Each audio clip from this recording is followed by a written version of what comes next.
Pemirsa, Undang-Undang KUHP baru akan berlaku 3 tahun setelah disahkan pada Selasa 6 Desember kemarin. Masih banyak waktu bagi pemerintah untuk melakukan sosialisasi pada masyarakat dan memastikan implementasi KUHP baru ini tidak salah ditafsirkan terutama bagi para aparat penegak hukum. Dan untuk membahasnya sudah terhubung bersama kami melalui sambungan Zoom ada Wakil Menteri Hukum dan HAM Profesor Edward Omar Syarif Hiarij. Dan kita sapa terlebih dahulu, selamat pagi. Prof. Edi, selamat pagi. Selamat pagi. Salam Selamat sehat, pagi, Prof. Mbak Edi. Mas. Selamat pagi, salam sehat Prof. Edi. Baik, Ya. Prof. Edi, ini kan 3 tahun akan menjadi waktu yang krusial dan penting sekali untuk UU KUHP ini. Nah, dari banyaknya agenda yang harus dikerjakan, apa langkah pertama yang akan dilakukan Menkumham dan juga DPR? Tentunya banyak lagi elemen lain sebenarnya. Apa yang paling penting, Prof? Ya, terima kasih Mbak. Pertama-tama saya mau memberikan apresiasi yang luar biasa kepada Metro TV. Buktinya dalam judul acara pagi ini adalah awas jangan salah tafsir KUHP. Ini baik sekali ya, artinya tugas pertama pemerintah terhadap KUHP baru adalah melakukan sosialisasi. Tidak lain dan tidak bukan agar kita tidak memiliki multitafsir, kita harus memiliki pemahaman standar dan parameter yang sama dalam menafsirkan pasal-pasal dalam KUHP baru. Oleh karena itu, interpretasi historis menjadi sangat penting. Risalah pembentukan KUHP baru ini menjadi sangat penting agar aparat penegak hukum ke depan tidak salah tafsir terhadap pasal-pasal yang ada dalam KUHP baru. Demikian Mas dan Mbak yang pertama kali dilakukan oleh pemerintah dan pagi hari ini Metro TV mengawali yaitu dengan sosialisasi. Baik, Prof. Edi, untuk menghindari adanya multitafsir seperti yang Anda katakan tadi, apakah tiap-tiap pasal ini harus ada aturan turunannya, Prof? Tidak semua pasal ada aturan turunannya. Tetapi salah satu pasal misalnya yang menimbulkan perdebatan dan harus ada aturan turunannya itu adalah pasal 2 tentang the living law. Pasal ini merujuk pada asas nulla punna sine iure. Artinya tidak ada pidana tanpa hukum. Hukum ini tidak hanya hukum tertulis tetapi juga hukum tidak tertulis. Sekelumit kita melihat seolah-olah pasal ini multitafsir, tetapi kalau kita membaca perkata-perkata dan kita menyatukan dengan penjelasan dari pasal 2, itu terlihat jelas bahwa pasal ini memenuhi prinsip lex serta dalam hukum pidana. Artinya ketentuan pidana itu harus jelas. Pertama, pasal 2 ini tidak akan digunakan jika perbuatan yang terjadi dalam masyarakat itu diatur dalam KUHP. Jadi kalau sepanjang apa yang diatur dalam KUHP, maka hukum yang hidup dalam masyarakat tidak berlaku. Yang kedua, yang harus dipahami, pasal 2 ini hanya berlaku bagi pelanggaran atau delik pidana adat yang sifatnya ringan. Yang ketiga, kalaupun ini diberlakukan, pembatasannya ada 4, pagarnya ya ada 4. Yang pertama adalah Pancasila, yang kedua adalah Undang-Undang Dasar 1945, yang ketiga adalah hak asasi manusia, dan yang keempat adalah prinsip-prinsip umum hukum yang diakui bangsa-bangsa beradab di dunia. Dan yang keempat, harus ada peraturan pemerintah yang memberi pedoman dalam rangka penyusunan peraturan daerah berkaitan dengan hukum yang hidup dalam masyarakat. Di sini kita membutuhkan aturan turunan, Mas, yaitu peraturan pemerintah. Maksudnya apa? Agar daerah, provinsi, kabupaten, kota tidak serampangan dalam membuat perda yang berkaitan dengan hukum yang hidup di dalam masyarakat. Demikian, Mas. Baik. Jadi panjang aturan dan jalannya ya sampai ke level yang paling rendah. Prof. Edi, kita tahu setelah disahkan ada banyak sekali pihak yang mengatakan saya akan ajukan judicial review. Tapi yang selalu publik dengar, Prof. Edi selalu yakin judicial review soal KUHP ini nanti pasti bisa ditolak. Apa landasan dan alasannya ini, Prof? Karena setiap pasal yang kita formulasikan dalam RKUHP itu atau dalam KUHP yang baru saja disahkan, kita bisa menjelaskan itu secara teoretik, kita bisa menjelaskan itu secara doktrin, bahkan kita bisa menjelaskan itu berdasarkan hasil sosialisasi maupun dialog publik. Bahwa pemerintah dan DPR tidak buta dan tidak tuli, bahkan dalam rapat pembahasan di DPR pada tanggal 9 November, yang tadinya 14 isu krusial menjadi 69 item yang diajukan ke DPR untuk dibahas. 69 item itu kita memberikan catatan dari setiap item bahwa mengapa ada item yang demikian, tidak lain dan tidak bukan itu berdasarkan usul yang kita peroleh dari dialog publik. Artinya apa? Meaningful participation sebagaimana yang digariskan dalam putusan Mahkamah Konstitusi itu telah dijalankan dengan baik oleh pemerintah dan DPR dalam rangka penyusunan KUHP yang baru saja disahkan. Jadi kami begitu yakin jika diuji baik secara formil maupun material akan ditolak. Demikian, Mbak. Baik. Prof. Edi, mengutip apa yang juga sempat disampaikan oleh almarhum Profesor Aziumardi Azra, ada beberapa pasal karet yang bisa disalahgunakan untuk kriminalisasi jurnalis. Ini ada beberapa pasal-pasal juga yang bisa menyerang ke jurnalis begitu. Nah, ini seperti apa nantinya untuk aturan yang mengatur dari pasal-pasal jurnalis ini akan seperti apa? Ya, ini yang juga harus dipahami oleh teman-teman media. Teman-teman media harus paham betul ketika undang-undang pers itu disahkan, maka sudah tidak ada lagi yang namanya delik pers. Sekali lagi saya ulangi, ketika undang-undang pers yang bersifat sebagai lex specialis, yang bersifat sebagai ius speciale itu disahkan, sudah tidak ada lagi delik pers. Kitab Undang-Undang Hukum Pidana tidak mengatur satu pasal pun yang berkaitan dengan delik pers. Saya ingin menyatakan pada kesempatan pagi hari yang baik ini bahwa sebetulnya jurnalistik, tugas-tugas jurnalistik itu punya impunitas yang sangat luar biasa. Saya ambil satu contoh saja di luar KUHP ini ya. Saya mau ambil satu contoh. Saya lihat di berbagai TV di tanah air ini, sering sekali reporter itu dia mewawancarai pelaku kejahatan secara langsung. Pelaku kejahatan itu mukanya disamarkan dan suaranya dibikin tidak jelas. Kalau pers itu, kalau reporter itu, kalau jurnalis itu tidak punya kekebalan hukum, maka sangat mudah polisi untuk mengungkap, untuk menangkap pelakunya. Polisi hanya datang kepada reporter yang mewawancarai itu, lalu minta untuk menunjukkan di mana alamat dan tempat pelaku kejahatan itu diwawancarai. Tetapi itu kan tidak pernah terjadi. Artinya apa? Jurnalis itu punya kekebalan hukum yang luar biasa karena memang dalam doktrin hukum pidana ada yang namanya performing threat. Artinya jurnalis punya hak tolak sebagai saksi dan dia punya kewajiban untuk menyembunyikan sumber informasi. Jadi tidak ada satupun pasal dalam KUHP yang baru disahkan ini yang akan mengkriminalisasi pers. Itu yang saya kira harus dipahami. Bahkan Mas dan Mbak, kalau memperhatikan betul penjelasan pasal 218 sampai dengan 220 Yunto pasal 240 yang intinya adalah penyerangan harkat dan martabat presiden dan atau wakil presiden dan juga pasal penghinaan terhadap pemerintah dan lembaga negara. Kalau dibaca baik-baik penjelasannya, dari mana pemerintah dan DPR membuat penjelasan yang demikian? Itu kami ambil dari Undang-Undang Pokok Pers. Di situ dikatakan bahwa kritik terhadap kebijakan pemerintah adalah hal yang sangat penting di dalam negara demokrasi. Kritik ini dimaksudkan sebagai kontrol sosial. Dari mana kita memperoleh kalimat itu? Dari Undang-Undang Pers.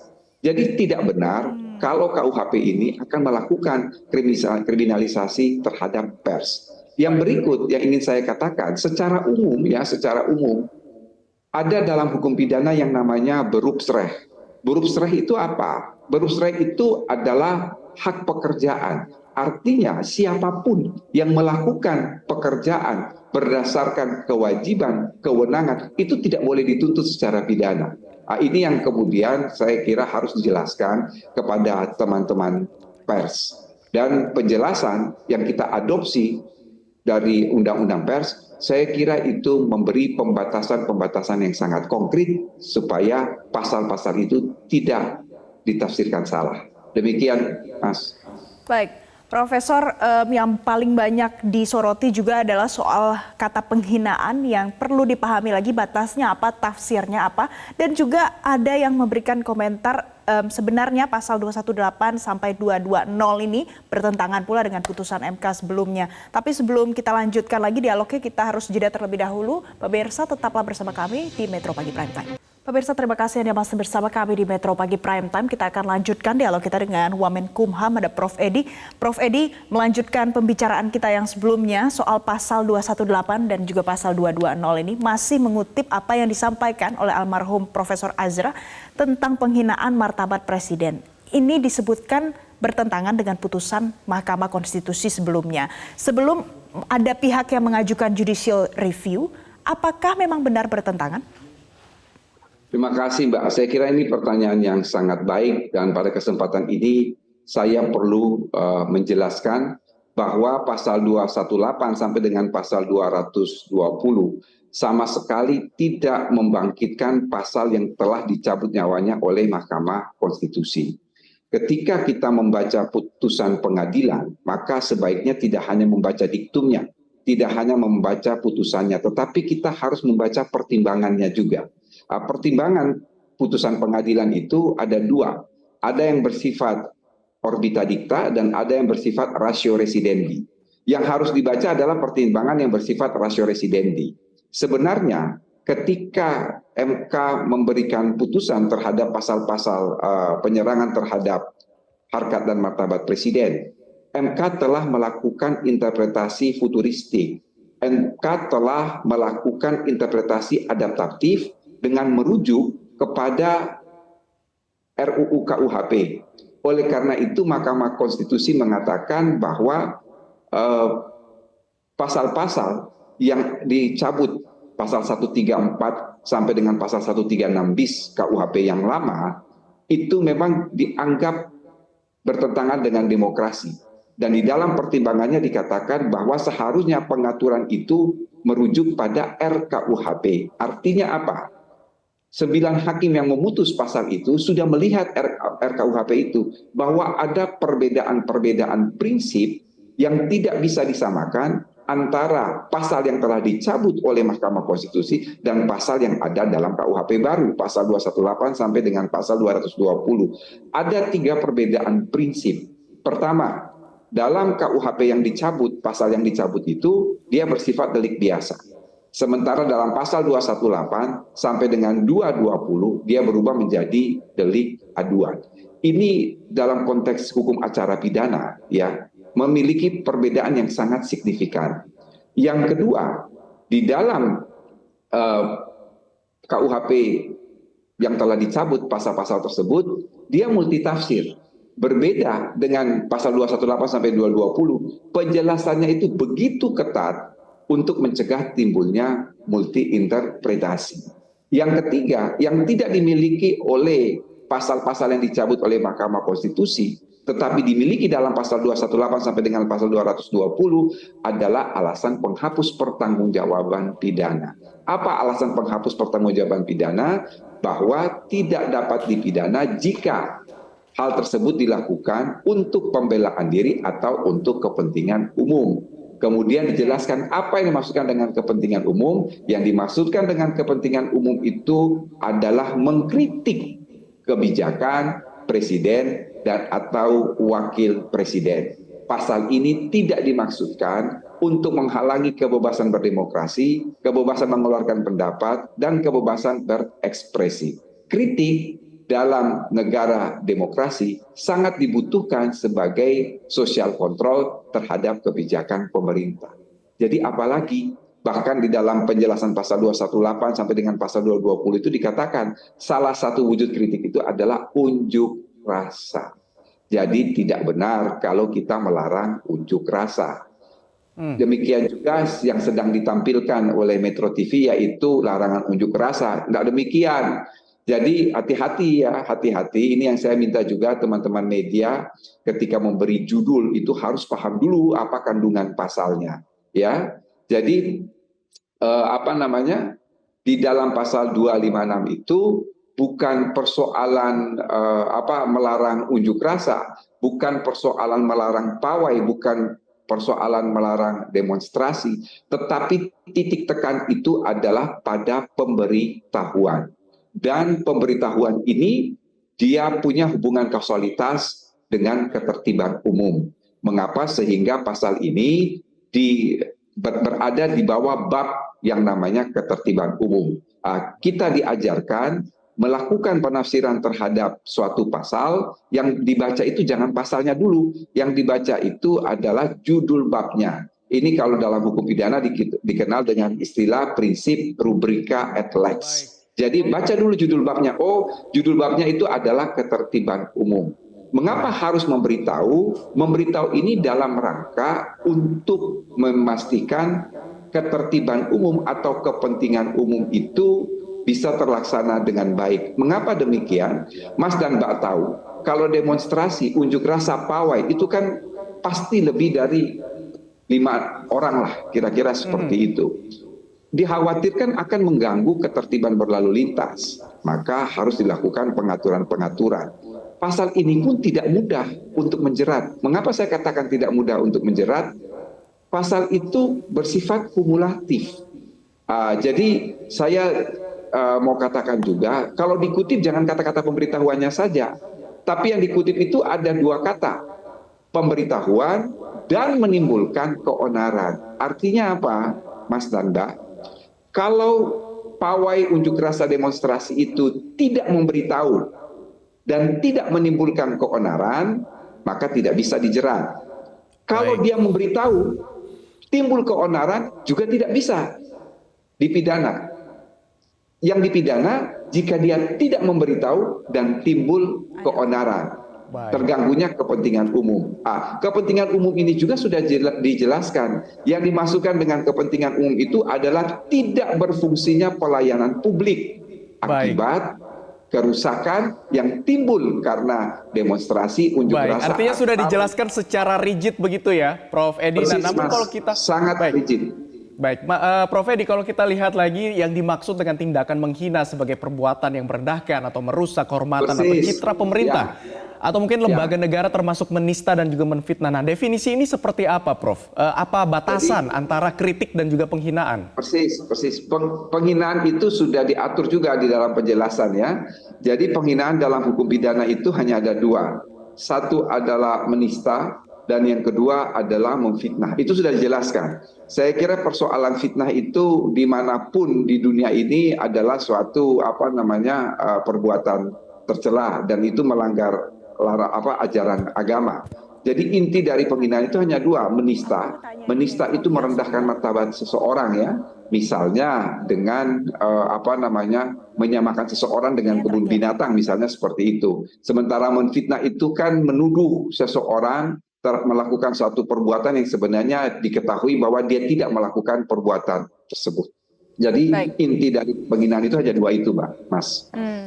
Prof. Edi, yang paling penting lagi setelah kita lakukan sosialisasi, memberikan edukasi pada masyarakat, yang paling penting lagi adalah soal penegak hukum. Bagaimana caranya supaya kita bisa memastikan supaya tidak ada lagi penegak hukum di berbagai level yang tidak salah tafsir, tidak multitafsir untuk aturan KUHP yang baru ini? Saya ingin menjelaskan 2 hal. Pertama, jangan lupa bahwa di dalam tim pemerintah itu ada teman-teman polisi dan teman-teman jaksa. Teman-teman polisi dan teman-teman jaksa ini punya andil besar dalam memformulasikan berbagai pasal dalam RKUHP. Mengapa kita menghadirkan teman-teman polisi dan teman-teman jaksa? Setiap pasal yang akan dikonstruksikan, kita sudah berdiskusi dengan teman-teman polisi dan teman-teman jaksa untuk memastikan jangan sampai pasal ini disalah tafsirkan. Kita sudah membuat simulasi. Itu yang pertama yang harus diketahui publik. Yang kedua, sasaran sosialisasi yang pertama dan utama adalah aparat penegak hukum.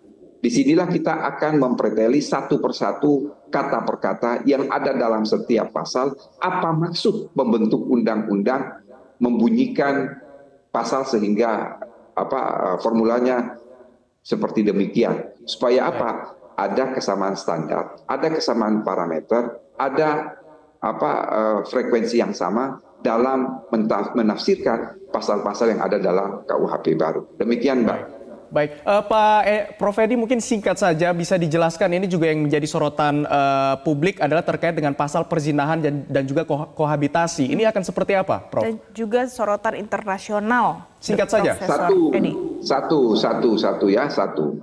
Saya ingin mengatakan, saya bukannya tidak mendengar suara dunia internasional, tidak. Tapi saya mau mengatakan begini, substansi KUHP dimanapun di dunia ini sama, kecuali dalam 3 hal. Salah satu hal yang antara satu negara dengan negara yang lain berbeda, itu adalah kejahatan kesusilaan. Jadi tidak bisa dibanding-bandingkan antara satu negara dengan negara yang lain. Saya mau kasih satu contoh konkret, di negara-negara Eropa Utara, mulai dari Norwegia, Denmark, kemudian Finlandia, lalu Swedia, itu aborsi adalah perbuatan yang legal menurut hukum nasional mereka. Mereka tidak mau tahu kalau kita mencerca mereka bahwa ini tidak ada penghormatan terhadap kehidupan dan lain sebagainya. Tetapi itulah budaya sana membolehkan. Jadi kalau bukannya saya tidak peduli dengan apa kata pers asing, tetapi saya mau mengatakan bahwa kita punya latar belakang kondisi sosial yang berbeda ketika berbicara mengenai tindak pidana kesusilaan. Jadi jangan dibanding-bandingkan, karena mereka pun sangat bebas. Anda ke Cina, ya saya mau katakan Anda ke Cina, tidak ada satu bab pun dalam KUHP Cina yang bertuliskan mengenai delik kesusilaan, tidak ada. Dan itu adalah budaya mereka. Ya, jadi jangan dibanding-bandingkan. Itu yang ingin saya katakan, sehingga ya saya tidak begitu risau dengan apa yang baik. Ya, jadi tidak apple to apple untuk dibanding-bandingkan. Ya, terima kasih Prof. Edi, Wakil Menteri Hukum dan HAM, Profesor Edward Omar Syarif Hiyari, dan sudah bergabung bersama kami 2 segmen ya, Abi ya, di Metro Pagi Prime Time. Selamat kembali beraktivitas, salam sehat Prof. Edi. Terima kasih Prof. Edi.